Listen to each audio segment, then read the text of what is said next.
So, hello everybody, welcome back to my YouTube channel DS Science Classes. I am Deepshikha Parmar. So, hello, कैसे हैं आप सभी लोग? बढ़िया हैं. चलिए स्टार्ट करते हैं हम आज के टॉपिक को. As you know that हम डिस्कस कर रहे हैं मेल रिप्रोडक्टिव सिस्टम. क्या होता है मेल रिप्रोडक्टिव सिस्टम? स्ट्रक्चर हम देख रहे हैं. सो स्ट्रक्चर में हमने क्या देख ली है? एक्सेसरी डक्ट्स देख लिया है कि कौन कौन से पूरे मतलब रास्ते मिलने वाले हैं पूरे टेस्टिस में, जो कि एक प्राइमरी सेक्स ऑर्गन है, बिकॉज यहाँ पे गैमेट्स मींस स्पर्म का फॉर्मेशन होता है. क्लियर है? तो स्ट्रक्चर ऑफ टेस्टिस हम डिस्कस कर चुके हैं. टेस्टिस के बाद जब डक्ट बाहर निकलती है टेस्टिस से, तो उसका लोकेशन एंड उसके बीच में क्या क्या हमें मिलने वाला है ये हम डिस्कस करेंगे एंड बात करेंगे हम एक्सेसरी ग्लैंड्स की. चलिए तो स्टार्ट करते हैं हम. चलिए, तो हमने क्या डिस्कस किया था?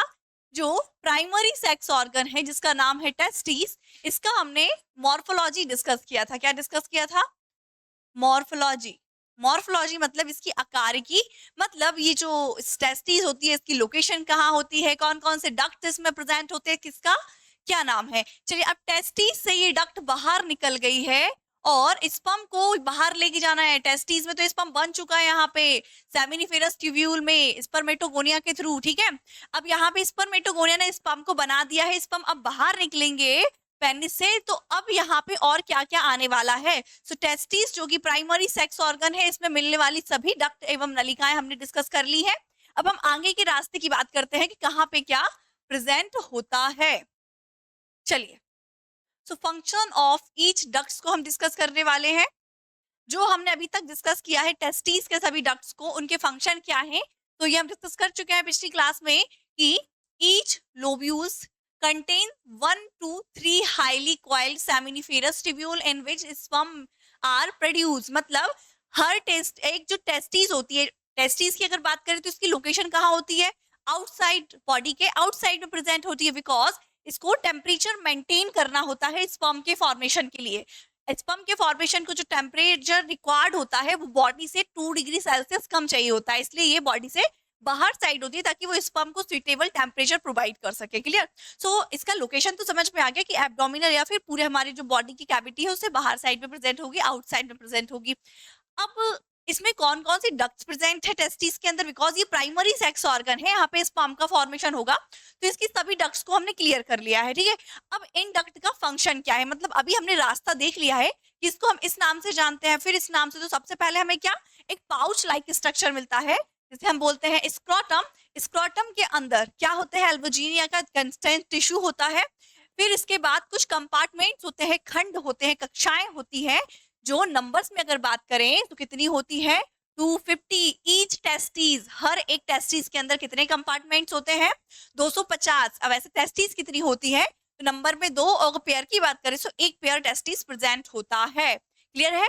तो अगर इसे कंपार्टमेंट्स की बात करें, नंबर ऑफ टेस्टिकुलर लोब्यूल्स तो टोटल होते हैं 500, बिकॉज ईच टेस्टिस में होंगे 250 प्लस 250, तो क्या हो गया हमारा 500. तो टोटल कंपार्टमेंट 500 होंगे. अगर एक टेस्टिस की बात करें तो उसमें 250 कंपार्टमेंट्स हैं और हर एक कंपार्टमेंट के अंदर 3 सेमिनिफेरस ट्यूब्यूल्स हैं. कितनी है? 3 सेमिनिफेरस ट्यूब्यूल. अब ये वही ट्यूब्यूल है जहां पे किसका काम होता है? क्या करती है ये ट्यूब्यूल्स? स्पर्म का फॉर्मेशन करती है. मतलब ये वही रास्ता है जहां पे, या फिर वही जगह है जहां पे स्पर्म का निर्माण होता है एवं उनका जन्म होता है. क्लियर है? तो सेमिनिफेरस ट्यूब्यूल के अंदर होती है सेल जिसका नाम है स्पर्मेटोगोनिया. क्या नाम है? स्पर्मेटोगोनिया, जो कि स्पर्म को बनाती है. क्लियर है? तो वही यहाँ पर लिखा हुआ है each lobules contain 1 to 3 highly coiled seminiferous tubules. एक कंपार्टमेंट या फिर एक टेस्टिकुलर लोब्यूल के अंदर 1 से 3 सेमिनिफेरस ट्यूब्यूल्स प्रेजेंट होती हैं, जो क्या करती हैं? स्पर्म को प्रोड्यूस करती हैं. क्लियर है? Each seminiferous tubule is lined on its inside by 2 types of cell. मतलब एक टेस्टिकुलर लोब्यूल्स में जो सेमिनिफेरस ट्यूब्यूल्स प्रेजेंट होती हैं, उन सेमिनिफेरस ट्यूब्यूल में 2 टाइप की सेल प्रेजेंट होती है. जैसे मान लो क्या ये पूरा टेस्टिस है, इस टेस्टिस में यहाँ पे कंपार्टमेंट है, टेस्टिकुलर लोब्यूल्स है. टेस्टिकुलर लोब्यूल्स के अंदर ऐसी कितनी हाईली कॉइल्ड 1 से 3 सेमिनिफेरस ट्यूब्यूल्स प्रेजेंट है. ये ऐसे ठीक है। अगर हम एक सेमिनिफेरस ट्यूब्यूल की बात करें, इसको बाहर निकालें तो वो कट करके देखें, ये होगी सेमिनिफेरस ट्यूब्यूल। इसे अगर कट करके देखें तो इसमें हमें 2 टाइप की सेल मिलेगी। एक जो क्या करेगी, स्पर्म का फॉर्मेशन करेगी, जिसे हम नॉर्मली किस नाम से जानते हैं, स्पर्मेटोगोनिया।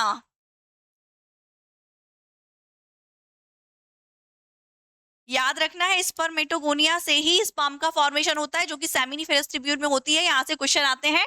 अब यहाँ पे क्योंकि ये स्पर्म का फॉर्मेशन कर रही है, स्पर्म का फॉर्मेशन कर रही है मतलब वर्क कर रही है, स्पर्मेटोगोनिया माइटोटिक डिवीजन कर रही है, ग्रोथ कर रही है, एंड फिर स्पर्म का फॉर्मेशन कर रही है। तो इन सब प्रोसीजर के लिए यहाँ पे इसको एनर्जी की जरूरत है, न्यूट्रिशन की जरूरत है। तो एक और सेल प्रेजेंट होती है जिसको हम बोलते हैं सर्टोली सेल। क्या?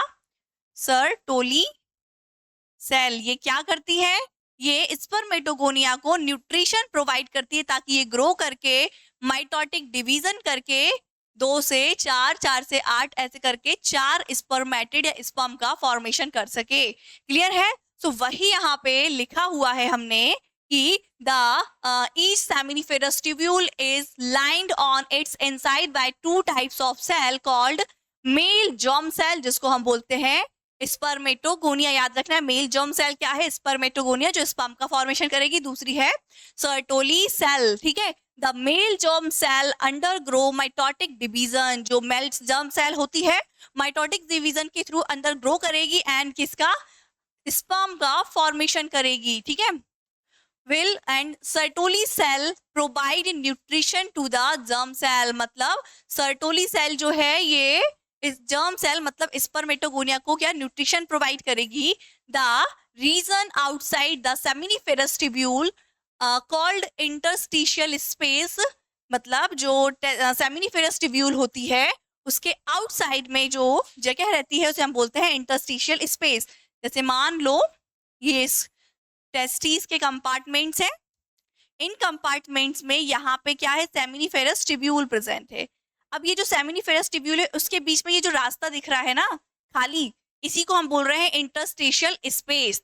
इस स्पेस में एक टाइप की सेल होती है जिसको हम बोलते हैं क्या, लीडिंग सेल। क्या बोलते हैं, लीडिंग सेल। ये वो सेल है जो क्या करती है, सेक्स हार्मोन्स को रिलीज करती है मेल के अंदर। ठीक है। सो वही लिखा हुआ है, outside the seminiferous tubule called interstitial space contain small blood vessel and interstitial cell और Leydig cells. Leydig cell synthesis and secrete testicular hormones, जिसे सेक्स हार्मोन्स कहते हैं, जिसका नाम है एंड्रोजन, जिसकी वजह से ही टेस्टोस्टेरोन क्रिएट होता है एंड स्पर्म का फॉर्मेशन होता है। तो स्पर्म का फॉर्मेशन किस हार्मोन्स के द्वारा होता है, टेस्टोस्टेरोन। और टेस्टोस्टेरोन कैसे क्रिएट होता है, जब सेक्स हार्मोन्स या फिर टेस्टिकुलर हार्मोन सिक्रीट होता है जिसका नाम है एंड्रोजन। क्लियर है?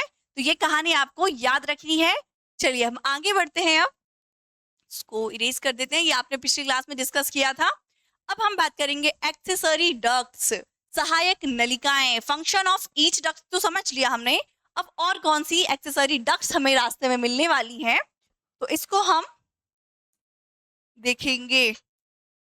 देखिए ये पूरा हमारा क्या है, front view of male reproductive system है।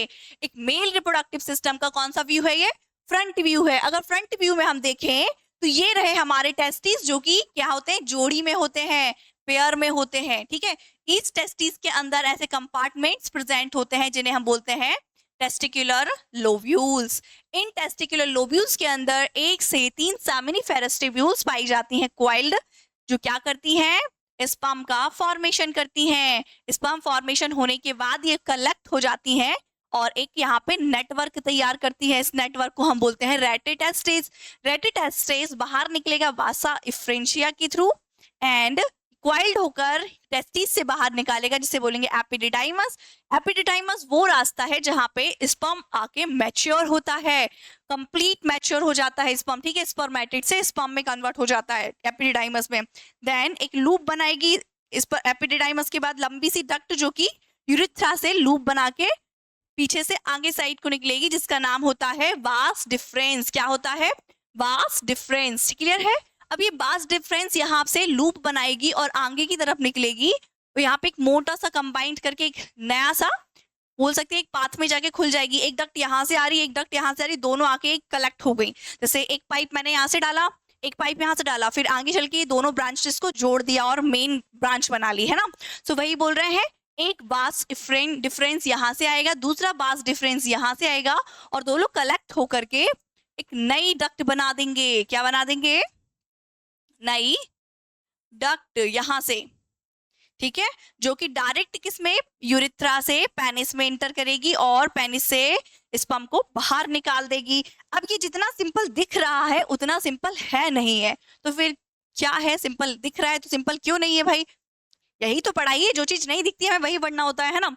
चलिए, सो अब हम बात करेंगे बास डिफरेंस के बाद ये जो रास्ते मिलते हैं इनके बीच बीच में कौन सी ग्लैंड्स पाई जाती हैं जो सीमेन को बनाने में हेल्प करती हैं। अभी सिर्फ हमने क्या बनाया है? स्पर्म बनाया है। सिर्फ स्पर्म आगे नहीं बढ़ेगा, वर्क नहीं करेगा।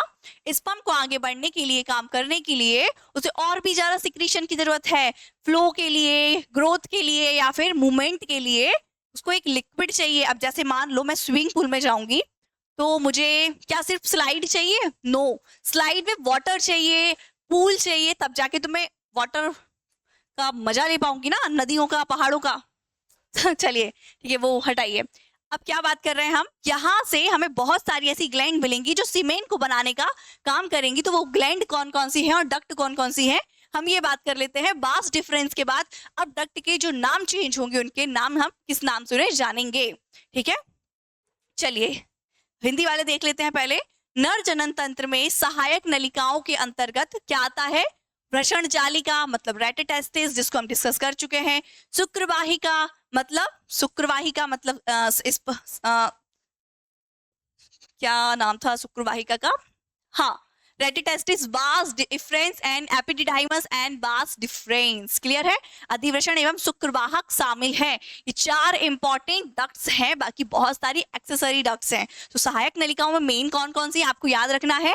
रेटिटेस्टिस, बास डिफरेंट, फिर एपिडिडाइमस एंड बास डिफरेंस, ठीक है, या वासा इफरेंट या। चलिए अब हम बात करते हैं वृषण की। शुक्रजनक नलिका वृषण नलिकाओं के माध्यम से शुक्रवाहिकाओं में खुलती है। याद रखना है, कहाँ खुलती है? शुक्रजनक नलिका मतलब सेमिनिफेरस ट्यूब्यूल किस माध्यम से? शुक्रवाहिका के माध्यम से। कहाँ खुलती है? शुक्रवाहिका में खुलती है। ये शुक्रवाहिका वृषण से चलकर कहाँ से चलेंगी? टेस्टिस मतलब वृषण से चलकर अधिवृषण मतलब रेटिटेस्टिस। अधिवृषण मीन्स होता है हमारा क्या? एपिडिडाइमस। अधिवृषण में खुलती है। क्लियर? ये देखिए क्या बात हो रही है, कंफ्यूज नहीं होना है आपको। लैंग्वेज में थोड़ा बहुत प्रॉब्लम आ सकता है बिकॉज एनसीईआरटी ली हुई है हमने। क्या बात की हमने? यहाँ से ऐसे कंपार्टमेंट होंगे, टेस्टिकुलर लोब्यूल्स होंगे। इन लोब्यूल्स के अंदर सेमिनिफेरस ट्यूब्यूल्स होंगी, जो सेमिनिफेरस ट्यूब्यूल है टेस्टिकुलर लोब्यूल के माध्यम से कहाँ खुलेंगी? कलेक्ट होकर के एक नेटवर्क बनाएंगी और खुल जाएंगी किसमें? रेटिटेस्टिस में। मतलब यहाँ पे एक नेटवर्क तैयार कर देंगे जिसे हम रेटिटेस्टिस बोल रहे हैं। ये रेटिटेस्टिस बास इफ्रेंशिया की हेल्प से एक कॉइल्ड स्ट्रक्चर में खुल जाएगा, जिसको हम बोलते हैं क्या? एपिडिडाइमस। क्या बोलते हैं? एपिडिडाइमस। एपिडिडाइमस के माध्यम से फिर ये लूप बनाएगा और ऊपर की तरफ टर्न हो जाएगा, जिसे बोलेंगे बास डिफरेंस। तो ये सारी चीज जो हमने अभी यहाँ पे समझी है वही यहाँ पर लिखी हुई है, ठीक है। तो आपको ध्यान से समझना है। वृषण की शुक्रजनक नलिका वृषण नलिका के माध्यम से शुक्रवाहिकाओं में खुलती है। यही शुक्रवाहिका वृषण से चलकर अधिवृषण में खुलती है, जो प्रत्येक वृषण के पश्च सतह पर स्थित होती है। ये अधिवृषण शुक्रवाहक की ओर बढ़ते हुए उदर की ओर ऊपर चली जाती है और मूत्राशय के ऊपर की ओर लूप बनाती है। ये देखिए कहाँ से? ये मूत्राशय के ऊपर से, मतलब यूरिनरी ब्लैडर के ऊपर से क्या बनाया इसने? लूप बनाया। किसने? बास डिफरेंस ने। क्लियर है? लूप बनाती है। इसमें शुक्राशय से एक वाहिनी आती है। कहाँ से आती है? शुक्राशय से, ठीक है। शुक्राशय मतलब सेमिनिफेरस ट्यूब्यूल से एक वाहिनी आती है और मूत्र मार्ग में श्रृंखलीय वाहिनी के रूप में खुल जाती है। मतलब एक डक्ट जो पूरे जितने भी स्पर्म बने हैं उनको एक डक्ट में डाल दे तो उसे श्रृंखला वाहिनी कह रहे हैं, ठीक है, के रूप में खुल जाती है। ये नलिका वृषण से प्राप्त शुक्राणु, कहाँ से? यहाँ पे जो स्पर्म बने हैं उनसे प्राप्त, मतलब स्पर्म जो बने हैं इसको लेकर के कहाँ निकालेगी? यहाँ से बाहर निकालेगी। तो क्या बोल रहे हैं? ये नलिका वृषण से मतलब टेस्टिस से प्राप्त शुक्राणु का संग्रहण मतलब कलेक्ट करके एवं पेनिस के माध्यम से गुजारता है। नहीं, एक लाइन स्किप हो गई यहाँ पे, ठीक है। शुक्राशय का संग्रहण एवं पेनिस मूत्र मार्ग से शुक्राणु को बाहर स्थानांतरित करता है, ठीक है। कहाँ से स्थानांतरित करेगा? मूत्र मार्ग से, ठीक है। मूत्र मार्ग मूत्राशय से निकलकर पुरुष के मूत्राशय मुख में खुलता है, ठीक है। अब हम थोड़ा सा पेनिस को डिस्कस कर लेते हैं। ये जो पेनिस है आउटर बोल सकते हैं जेनाइटल पार्ट या फिर external genital part of the male reproductive system, ठीक है। सो पेनिस पुरुष के जनन अंग का बाहरी भाग है। याद रखना है पेनिस जो है मेल रिप्रोडक्टिव सिस्टम का एक्सटर्नल जेनाइटल पार्ट है, बाहरी अंग है, जिसे हम सिस्न के नाम से भी जानते हैं, अर्थात जननेंद्री है, ठीक है। मतलब ऑर्गन है जो वीर्यसेचन में सहायता करता है। किसमें हेल्प करता है? वीर्यसेचन मतलब insemination. What is the meaning of insemination? तो हमने डिस्कस किया था सबसे पहले गैमेटोजेनेसिस होगा, फिर गैमेट ट्रांसफर होंगे। सो मेल बॉडी से गैमेट्स का फीमेल बॉडी में डालना ही इंसेमिनेशन कहलाता है, ठीक है। सो ये जो पेनिस है, पेनिस क्या करेगा? वीर्यसेचन मतलब इंसेमिनेशन में हेल्प करेगा। स्पर्म जो बने हैं और यहाँ से जो भी सिक्रीशन निकला है और सीमेन जो बना है, सीमेन को ये पेनिस क्या करेगा? बाहर रिमूव करने का काम करेगा। सो पेनिस का फंक्शन क्या है? इंसेमिनेशन करना, फीमेल बॉडी में स्पर्म को या फिर सीमेन को इंजेक्ट कराने का काम है। क्लियर है? समझ में आई कहानी? तो चलिए, पेनिस पुरुष के जनन अंग का बाहरी भाग है, अर्थात जननेंद्री है जो वीर्यसेचन में सहायता करता है। ये एक विशेष प्रकार के ऊतक मतलब टिश्यूज का बना होता है जो पेनिस को उत्थान मतलब इरेक्शन या फिर बोल सकते हैं एक्साइटमेंट के में सहायता करता है। मतलब कोई भी मेल जब एक्साइटेड होता है तो इसकी जो स्किन है वो मतलब अलग टाइप के टिश्यू से परफॉर्म्ड होती है, जो क्या करती है एक्साइटमेंट के टाइम पे पेनिस के साइज को इंक्रीज कर देती है और उसे टाइट कर देती है। मतलब टाइट मतलब नॉर्मली तो ये लूज रहेगा, मतलब आप बोल सकते हैं जो पेनिस होता है उसकी स्किन जो होती है कैसी होती है? नॉर्मली वो लूज रहेगी, लेकिन जब भी कोई मेल रिलेशनशिप में आएगा या फिर इंसेमिनेशन करना चाहे या फिर एक्साइटमेंट में हो तो उस टाइम पे इसकी स्किन टाइट हो जाएगी, कंसिस्ट हो जाएगी, जिससे क्या होगा? पेनिस का साइज इंक्रीज हो जाएगा, पेनिस नुकीला हो जाएगा ताकि वो फीमेल में इजीली इंसेमिनेशन करा सके। क्लियर है? तो ये समझ में आया। अब जिस टाइप के टिश्यू इसमें प्रेजेंट होते हैं और नई स्किन को बनाते हैं उसे बोलते हैं फोर स्किन। तो फोर स्किन के कारण ही इसका पेनिस का साइज इंक्रीज हो पाता है एवं ये टाइट हो पाता है। क्लियर है? इतनी कहानी समझ में आई। पेनिस का चलिए वही लिखा हुआ है, उत्थान मतलब इरेक्शन में सहायता करता है। पेनिस का अंतिम भाग सिस्न मुंड मतलब जो ये टॉप होता है, सिस्न मुंड मतलब कैप कहलाता है, जो कि ढीला त्वचा से ढका होता है। मतलब इसकी एक लूज स्किन होती है जिसे अग्रछिदक या फोर स्किन के नाम से जानते हैं। यही फोर स्किन आगे चल के टाइट हो जाती है जब एक्साइटमेंट का टाइम आता है। क्लियर है? सो कोई भी मेल हो या फीमेल हो इंटरकोर्स के टाइम पे दोनों की बॉडी पे ही चेंजेस आते हैं। बिकॉज देखिए रिप्रोडक्शन मीन्स हम सभी जानते हैं अपने जैसी संतान को जन्म देना, उसके लिए सबसे इंपॉर्टेंट है गैमेट्स का फॉर्मेशन। अब गैमेट्स का फॉर्मेशन हो गया है तो गैमेट्स को बॉडी से रिमूव करना है। नॉर्मली गैमेट्स जो होते हैं बॉडी से नहीं निकलते हैं। सो मेल के अंदर कब निकलेगा? जब वो एक्साइटेड होगा तो वो इजीली स्पीडली स्पर्म को पेनिस के थ्रू बाहर निकाल पाएगा, ठीक है। और फीमेल की बॉडी में अब क्योंकि फीमेल को वो स्पर्म या फिर वो गैमेट्स को कैरी करना है तो उसकी बॉडी में भी ऐसे ही रिएक्शन क्रिएट होंगे या फिर उसकी बॉडी भी फ्लक्चुएट करेगी, है ना, जिसके कारण वो भी एक्साइटेड होगी ताकि वो उस चीज को रख सके और आगे की प्रोसेस को बढ़ा सके। चलिए, तो ये आपको कहानी समझ में आई। तो ये आप लिख लीजिए, इसका स्क्रीनशॉट ले लीजिए। एक्सप्लेन तो आपको कर दिया है, इंग्लिश वाले यहाँ से लिख लेंगे और हिंदी वाले ये लिख लेंगे। ओके, चलिए। अच्छा, यहाँ पे देखिए आप, ये तो एक्सेसरी डक्ट्स की बात हो गई। अब सीमेन को बनाने के लिए कुछ ग्लैंड की रिक्वायरमेंट होगी जो क्या करेंगी? सीमेन को कंप्लीटली बना देंगी, ठीक है। अभी स्पर्म यहाँ से बन के बाहर निकला है, ठीक है। स्पर्म बाहर निकलेगा तो इसे एक लिक्विड चाहिए, तो लिक्विड यहाँ पे एक ग्लैंड प्रेजेंट है जो कि जोड़ी में या फिर पेयर में होती है। इस ग्लैंड का नाम है क्या? Seminal vesicle. क्या नाम है? Seminal vesicle. देन उसके बाद एक ग्लैंड मिलेगी जो कि पेयर में नहीं है, सिर्फ नंबर में एक होगी, जिसे बोलते हैं क्या? आई थिंक काउरपस बोलते हैं, काउरपस ग्लैंड ऐसी कुछ नाम है, एग्जैक्ट याद नहीं, चलिए आगे डिस्कस करते हैं वैसे, है ना।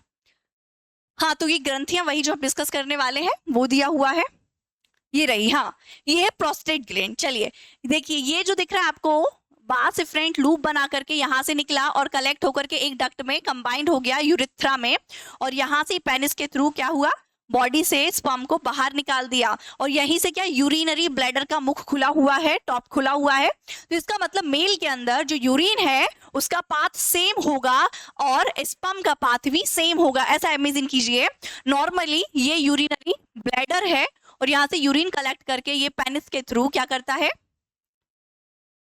यूरिन को बाहर करने का काम करता है। ठीक है, यूरिन यहाँ से देखो, ये यूरिनरी ब्लैडर है, इसका दरवाजा होता है, जैसे ये फिल होगा तो यहाँ से ये यूरिन को पास करेगा। ठीक है, अब यहाँ पर मान लीजिए टेस्टीज है, क्या है यहाँ पे, टेस्टीज है दोनों साइड में। अब टेस्टीज से डक्ट निकली है जो स्पर्म को लेके आ रही है और इससे लूप बना करके इसी डक्ट में खुल जाएगी, किसमें, यूरिथ्रा में। तो जो स्पर्म लेके आई है जो डक्ट, और दोनों यूरिन वाली दोनों डक्ट आके कंबाइंड हो गई और एक ही डक्ट से यूरिन पास होगा और उसी डक्ट से क्या पास होगा, स्पर्म पास होंगे। क्लियर है। सो मेल के अंदर स्पर्म मतलब मेल गैमेट्स एंड यूरिन दोनों का पाथ सेम होता है। अब फीमेल को डिस्कस करेंगे तो तब जानेंगे, फीमेल में ऐसा नहीं होता। फीमेल के दोनों ही पाथ मतलब यूरिनरी पाथ मतलब यूरिथ्रा एंड वजाइनल पार्ट मतलब बोल सकते हैं रिप्रोडक्टिव पार्ट, दोनों ही अपने अपने सेपरेट होते हैं। क्लियर है। मेल को याद रखना है आपको कि दोनों में सेपरेट नहीं है, सेम पाथ है यूरिन का एंड स्पर्म का, या फिर बोल सकते हैं सीमेन का। अब देखिए कहानी क्या है, यहीं से आपका यूरिन निकलेगा एंड यहीं से आपके स्पर्म जाएंगे। यूरिन तो हम जानते हैं भाई बॉडी का वेस्ट होता है। क्या है, यूरिन क्या है, वेस्ट, जिसमें टॉक्सिक प्रेजेंट है, जहर बोल सकते हैं। बॉडी में बॉडी को उसकी जरूरत नहीं है इसलिए बॉडी रिमूव करना चाहती है, उसी को हम यूरिन बोल रहे हैं ना। एक्सक्रीटरी प्रोडक्ट है यूरिन, समझ आ रहा है। यूरिन क्या है, एक्सक्रीटरी प्रोडक्ट है। यहाँ पे देखिए आप, यहाँ से यूरिन आएगा इसी माध्यम से और यहीं से स्पर्म आएंगे। तो अब दोनों का रास्ता एक है और यूरिन तो क्योंकि एक्सक्रीटरी प्रोडक्ट है जिसकी हमें रिक्वायरमेंट नहीं है तो बॉडी से रिमूव कर रहे हैं। अब आप एक बात ध्यान से क्या समझेंगे, यहीं से यूरिन पास हो रहा है और यूरिन में क्या है, बैक्टीरिया प्रेजेंट है बहुत सारे, है ना, मतलब विकार है। तो जब यूरिन यहाँ से पास होगा तो ये जो मार्ग है, ये जो रास्ता है, ये क्या हो जाएगा, इन्फेक्टेड हो जाएगा। मतलब यहाँ पे बोल सकते हैं कुछ बैक्टीरिया इन्फेक्शन कर सकते हैं या बहुत सारी दिक्कत आ सकती है ना। तो अब भाई इस यहीं से स्पर्म निकलने वाला है और स्पर्म को हमें बॉडी से एक्सक्रीट नहीं करना है, बाहर नहीं फेंकना है, बिकॉज स्पर्म एक्सक्रीटरी प्रोडक्ट नहीं है। स्पर्म क्या है, यूनिट ऑफ रिप्रोडक्शन, जो रिप्रोडक्शन में हेल्प करेगा। मतलब स्पर्म को कहाँ जाना है, फीमेल की बॉडी के अंदर इंजेक्ट करना है। अब आप खुद सोचिए, यहीं से आपकी बॉडी का एक्सक्रीट प्रोडक्ट बाहर निकल रहा है, मतलब वेस्ट बाहर निकल रहा है, और यहीं से अगर स्पर्म बाहर निकल के फीमेल के अंदर इंटर कर गए और उसके साथ वायरस इंटर कर गया तो दिक्कत हो जाएगी ना। तो ऐसा ना हो इसलिए नेचुरली यहाँ पे कुछ ऐसे ग्लैंड्स प्रेजेंट होते हैं जो क्या करते हैं, सिक्रीशन करते हैं। उस सिक्रीशन के थ्रू लुब्रिकेशन होता है और जितना भी बैक्टीरिया होता है सब वहां से क्लीन हो जाता है, धुल जाता है। जैसे मान लो यहाँ पे किसी ने कीचड़ फैला दी, कोई भी गंदे पैर लेके आया, अब मैं अपने बिना चप्पल के यहाँ से नहीं निकल सकती, अब मुझे स्लीपर पहनना पड़ेगा। अगर मैं बिना स्लीपर के निकल रही हूँ यहाँ से तो मैं क्या करूंगी, पानी भर के एक बाल्टी में पूरे में डाल दूंगी ताकि वो पाथ क्लीन हो जाए। सेम एज जब स्पर्म यहाँ से निकलेंगे, स्पर्म यहाँ से निकलेंगे तो डायरेक्ट स्पर्म नहीं निकलेगा, स्पर्म से पहले होगा सिक्रीशन एंड लुब्रिकेशन जिसके थ्रू यहाँ पे एक लिक्विड बाहर आएगा और वो लिक्विड क्या करेगा, क्या इंडिकेट करेगा कि हाँ भाई एक मेल एक्साइटेड हो रहा है, और दूसरी बात जो इन्फेक्टेड पाथ है वो क्लीन हो जाएगा। क्लियर है। सो इन ग्लैंड के फंक्शन क्या है, ये जो पाथ है इसे क्लीन करना और सीमेन का फॉर्मेशन करना। तो कौन कौन से वो ग्लैंड है, सबसे पहले अगर हम बात करें तो सबसे पहले मिलता है हमें सेमाइनल वेसिकल, फिर उसके बाद ये कितने होते हैं, एक जोड़ी होते हैं, मतलब नंबर में 2 होते हैं। फिर सेकेंड नंबर मिलता है हमें प्रोस्टेट ग्लैंड, कौन मिलता है, प्रोस्टेट ग्लैंड। एंड फिर लास्ट मिलता है जो कि नंबर में 2 मतलब पेयर में होते हैं, उसे हम बोलते हैं बल्बो यूरेथ्रल या काउपल्स ग्लैंड। याद रखना है आपको, है ना। देखिए यहाँ पे देखिए, यहां से आपको स्पर्म वाली डक्ट आई और यहां से ये, अब यहाँ पे स्पर्म अकेले आए क्योंकि हमें अब सीमेन बनाना है। तो यहाँ पे जो पेयर दिख रहे हैं ना ग्लैंड के, इसी का नाम है क्या है, सेमाइनल वेसाइकल। क्या नाम है, सेमाइनल वेसाइकल। नंबर में कितने होते हैं, 2, मतलब पेयर कितना होता है, 1। फिर बात करें सेकेंड नंबर पे ग्लैंड मिलती है जिसे हम बोलते हैं क्या, प्रोस्टेट ग्लैंड। ये नंबर में सिर्फ क्या होती है, 1 होती है क्योंकि इसका पेयर नहीं होता है। फिर उसके बाद यहाँ पे एक जोड़ी फिर से नई ग्लैंड मिलती है जिसका नाम है काउरपस ग्लैंड या बल्वोयूरेथ्रल ग्लैंड। क्लियर है? सो वही ग्लैंड्स के नाम यहाँ पे लिखे हुए हैं। ठीक है, ये देखिए, the male accessory glands include pair of seminal vesicle, मतलब मेल के अंदर जो एक्सेसरी डक्ट्स होती हैं उसके अंदर एक पेयर क्या होता है, सेमाइनल वेसाइकल का। प्रोस्टेट ग्लैंड, मतलब प्रोस्टेट ग्लैंड एक होती है, नंबर में 2 या पेयर में नहीं होती। एंड पेयर बल्वोयूरेथ्रल ग्लैंड, याद रखना है, जो सेमाइनल वेसाइकल एंड बल्वोयूरेथ्रल होती है उसके पेयर होते हैं, मतलब नंबर में 2-2 होती है। लेकिन अगर बात करें हम प्रोस्टेट ग्लैंड की तो ये नंबर में 2 नहीं होती है, सिर्फ एक होती है क्योंकि इसकी जोड़ी नहीं होती है। ठीक है, इतनी कहानी समझ में आई आपको? अब secretion of this gland, in glands के सिक्रीशन से क्या होता है, constitute the seminal plasma which is rich is fructose, calcium and certain enzymes। मतलब ये ग्लैंड क्या करती है, फ्रक्टोज को सिक्रीट करेंगी, कैल्शियम को, कुछ एंजाइम्स को सिक्रीट करेंगे और सब कुछ मिक्स होकर ही सीमेन बनेगा। जैसे मान लो यहाँ से क्या आ गए हैं, स्पर्म आ चुके हैं। ठीक है, अब स्पर्म आ गए हैं, स्पर्म में प्लस कर दो कैल्शियम, प्लस क्या कर देंगे, फ्रक्टोज, प्लस कर देंगे हम क्या, कुछ एंजाइम्स, और तैयार हो जाएगा क्या हमारा, सीमेन। क्या, सीमेन। तो सीमेन समझ में आया? सीमेन क्या है, sperm plus calcium plus fructose plus some enzymes, और सब मिला के बनेगा क्या, फ्रक्टोज, सॉरी, सीमेन। क्लियर है? तो अब ये सीमेन को बनाने का काम कौन करेगा, ये जो ग्लैंड मिल रही है, कौन सी, seminal vesicle, prostate gland and bulbourethral gland. ठीक है, एंजाइम्स को मिला करके क्या करेंगी, सिक्रीशन करेंगी। This secretion of bulbourethral gland also help in the lubrication of the penis. जो बल्वोयूरेथ्रल ग्लैंड होते हैं, जैसे काउरपस ग्लैंड कहते हैं, इसका मेन फंक्शन क्या होता है, लुब्रिकेशन करना, मतलब पेनिस को चिकना बना देना, एकदम स्मूथ कर देना, ताकि जो स्पर्म है इजीली यहाँ से फ्लो कर सके, है ना, कोई प्रॉब्लम ना इनको बाहर बढ़ने में, है ना।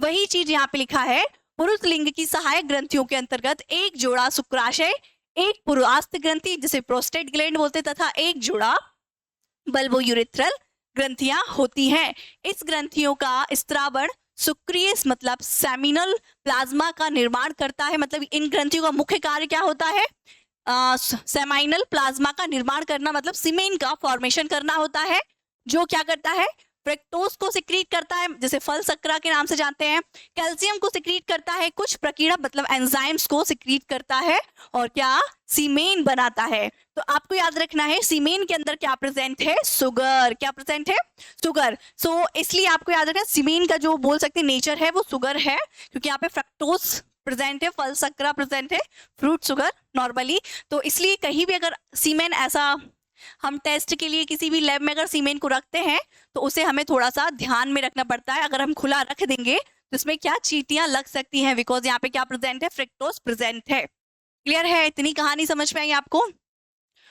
तो ये हो गई हमारे एक्सेसरी ग्लैंड्स। मेनली कितने ग्लैंड्स मिले हमें, 3 ग्लैंड्स मिले। सबसे पहला सेमाइनल वेसाइकल, जो कि एक जोड़ी होता है, मतलब नंबर में 2 होते हैं। फिर सेकेंड नंबर पे मिला हमें प्रोस्टेट ग्लैंड, जो कि नंबर में सिर्फ 1 होता है। एंड फिर हमको लास्ट में क्या मिला, बल्वोयूरेथ्रल, जिसे हम कार्पस ग्लैंड के नाम से भी जानते हैं। अब इन तीनों ग्लैंड का मेन फंक्शन होता है क्या, सीमेन को बनाना। किसको बनाना, सीमेन को। टेस्टिस जो कि मेन प्रोडक्ट बना लेती है, स्पर्म बना लेती है। स्पर्म आगे जब बढ़ते हैं तो सबसे पहले मिलती है सेमाइनल वेसाइकल, जो फ्रक्टोज को सिक्रीट करेगी। एंड फिर उसके बाद मेरी प्रोस्टेट ग्लैंड, जो फ्रक्टोज के बाद कैल्शियम एंड कुछ एंजाइम्स को सिक्रीट करेगी। सब कुछ मिलाने के बाद क्या बनाएगी, ये सीमेन बना देगी, वीर्य बना देगी, है ना। वीर्य मतलब स्पर्म प्लस ये सब लिक्विड। और लास्ट जो ग्लैंड होती है, इसका फंक्शन क्या होता है, इस पाथ को, मतलब ये जो पेनिस है इसको चिकना कर देना, स्मूथ कर देना। क्लियर है? इतनी कहानी आपको समझ में आई? उम्मीद करते हैं इतनी कहानी आपको क्लियर समझ में आ गई है। चलिए, तो जो हमने पढ़ा इसका आप ओवरव्यू देखिए। तो ये पूरा हमारा है male reproductive system. Male reproductive system में फर्स्ट ऑफ ऑल हमने डिस्कस किया, इसे 2 पार्ट्स में डिवाइड किया है कि इसके जो मेल रिप्रोडक्टिव सिस्टम होता है सॉरी, इसके 2 भाग होते हैं। सबसे पहले प्राइमरी सेक्स ऑर्गन, जिसके अंदर क्या आता है, टेस्टिस। तो ये क्या है आपका प्राइमरी सेक्स ऑर्गन। क्लियर है? सो प्राइमरी सेक्स ऑर्गन क्या है? जिसके अंदर टेस्टिस आता है। एंड सेकेंडरी सेक्स ऑर्गन क्या है? जिसके अंदर ये एक्सेसरी डक्ट्स आती हैं, ये नलिकाएं जो पूरी मिल रही हैं।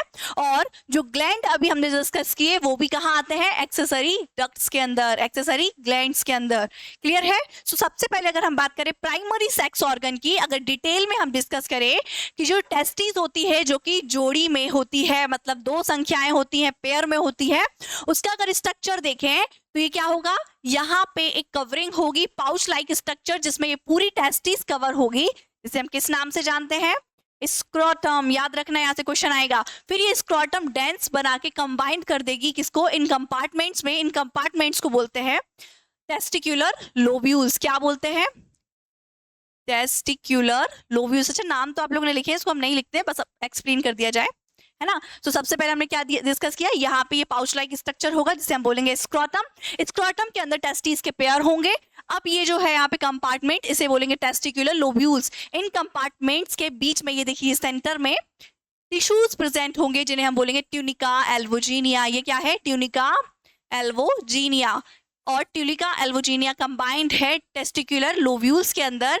ईच टेस्टिक्युलर लोब्यूल्स के अंदर ये जो आपको कॉइल्ड स्ट्रक्चर दिख रहा है ऐसा, ये है सेमिनिफेरस ट्यूब्यूल्स। इसी के अंदर क्या है? Spermatogonia and Sertoli cell present है, जो क्या करेगी? सर्टोली सेल स्पर्मेटोगोनिया को न्यूट्रिशन प्रोवाइड करेगी और स्पर्मेटोगोनिया स्पर्म का फॉर्मेशन करेगी थ्रू माइटोटिक डिवीजन।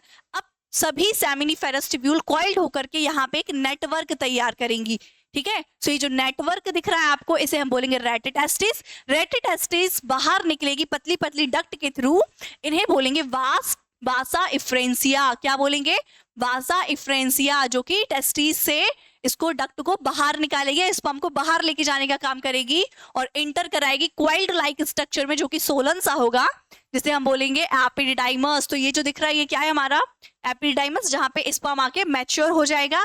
एपिडिडाइमस के बाद एक लूप बनेगा और जो कि ऊपर साइड में आएगा, जिसका नाम है बास डिफरेंस। ठीक है? यही बास डिफरेंस आगे लूप बना करके यूरिथ्रा से यहाँ बाहर आएगा, यहाँ से ये पीछे साइड से ये, और ये पेनिस में इंजेक्ट कर जाएगा। ठीक है? तो ये है हमारा पूरा मेल रिप्रोडक्टिव सिस्टम।